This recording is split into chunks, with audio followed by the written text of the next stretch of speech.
नमस्कार, रसस्वादमध्ये आपलं स्वागत आहे। आज आपण बघणार आहोत सुक्या खोबरा आणि लसणीची चटणी। त्यासाठी लागणारे साहित्य आपण बघूया। 2 वाट्या सुकं खोबरं हे पातळ असं कापून घेतलेलं आहे। 1 चमचा काश्मीरी मिरची पावडर, 15 मी लसणी पाकळ्या घेतले आहे आणि त्याची सालं नाही काढलेली, तशी सालासकट घेतलेली आहे। चवीपुरतं मीठ। आता आपण हे मिक्सरला लावून घेऊया सगळं।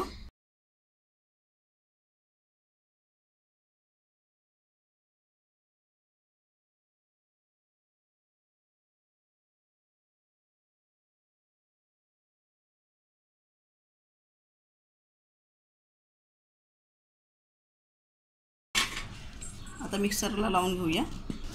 असं थोडंसं जाडसर आपल्याला हे ठेवायचं आहे। आता मी काढून दाखवते तुम्हाला। सुका खोबरा लसणीची चटणी आपली बनवून तयार झाली आहे। कमीत कमी वेळामध्ये ही होणारी आहे आणि ही चटणी खूप टेस्टी लागते। यामध्ये आपण लसूण सालीसकट वापरलेली आहे आणि सालीसकटच वापरायची आहे, तेव्हा त्या लसणीचा त्या चटणीला चांगली टेस्ट येते। ही तुम्ही भाकरी बरोबर, चपाती बरोबर किंवा भाता बरोबर पण खाऊ शकता।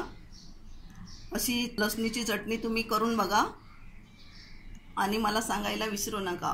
हा व्हिडिओ आवडला असेल तर लाईक करा आणि रसस्वादला सबस्क्राइब करा। धन्यवाद।